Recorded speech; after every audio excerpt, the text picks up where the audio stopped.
Hey guys, this is 01 again with another video. This video is about memory.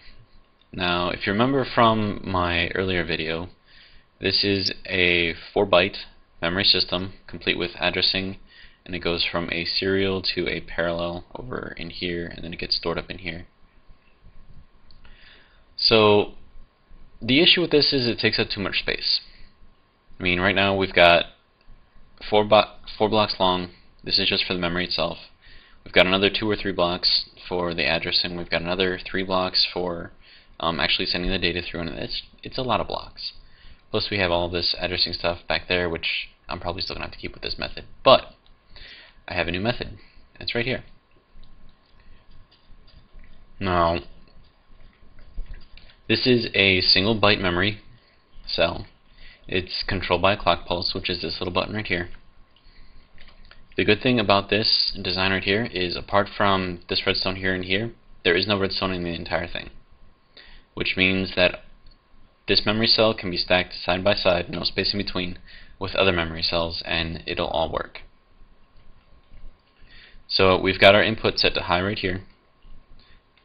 We've got our output set right here, and that's already at high. So we are going to reset this. And when I say reset, I mean overwrite. There is no reset button. You can just write the new memory on top of the old. So we'll send the clock pulse through, and as you can see, our output is now at a 0 as well. So what happens is our input comes in through here, and it goes along the bottom, and it goes along the top. This bottom one is to set the memory. This top one is to reset the memory. So this sets a 0, this sets a 1, basically. And then this right here, these two pistons are controlled by the clock pulse. This one gets pushed up, the signal goes through here onto this piston right here. This torch right here goes up into here, which activates this one, which pushes this down, which causes this to reset. Likewise on the bottom, our signal will come in through here, and if this is supposed to write a 1 onto the memory, it'll push this down, which will continue the contact through here, will go through here, and then push this up, which will give us our 1 memory based off of this right here.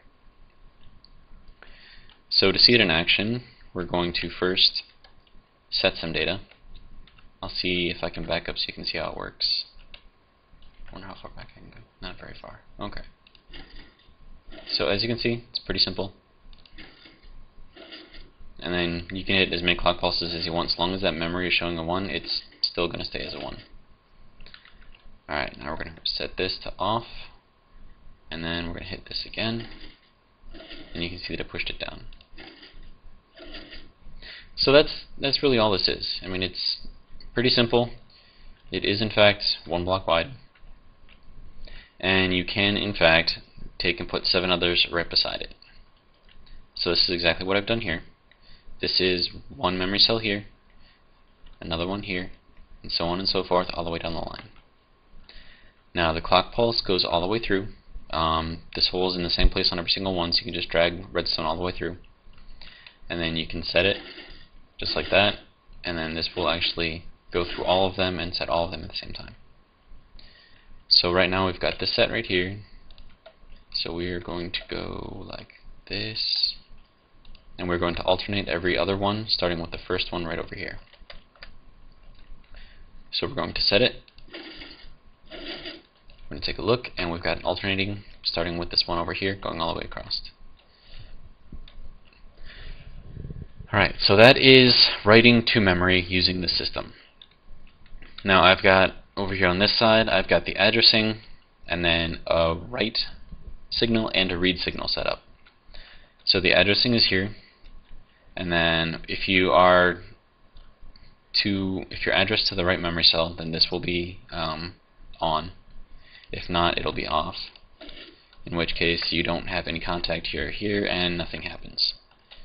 So for this case, we are going to make sure that we are addressing to this correct memory thing right here. I think I'm just going to call it a cube, memory cube. That'll work. Alright, so I've got my output set over here. On my read, it'll send the signal through here, drop the signal down from here to here to here, and send it in through here, through all these repeaters, which is timed, and then you'll see something like a wave motion going across here, and it'll access, or it'll transmit the data from each memory cell one at a time. I've got the output set to here. It's inverted here and then re-inverted right here. Yeah, okay. Now these are just solid to pulse outputs. This is what my system is going to be running off of, is pulses, not just solid whatevers. So if we want to write to the data, we're going to hit this one, and then this will set all the data over there. If we want to read, and watch that torch right there, now this should do a total of 4 blinks. It's 1, 2, 3, 4. So with this setup, it takes, this is a parallel configuration here. It'll take the parallel configuration and it'll convert it into a serial configuration, which we can then output either off of this side or off of this side and go to wherever we need to go. Odds are it would go to some sort of a display somewhere, or into memory for doing math functions or something like that. So this is a very compact 1 byte memory cube. Now if you look over here and compare the sizes, this is 1 byte with my old system, and this is 1 byte with my new system. So as you can see, it's a lot smaller. So that's pretty much it. This is 8-bit memory storage, 1-bit clock controlled, pulses for write and read. It's got addressing enabled, and yeah, that's pretty much it. So I just wanted to show you guys that. I will be replacing any memory in my computer that I will be making. Instead of going with this style, I'm going to be going with this style simply to save space. So that's my video. Hope you enjoyed it. If you have any questions or comments, please feel free to leave them in the comments section. And that's about it. Hope you enjoyed. Later.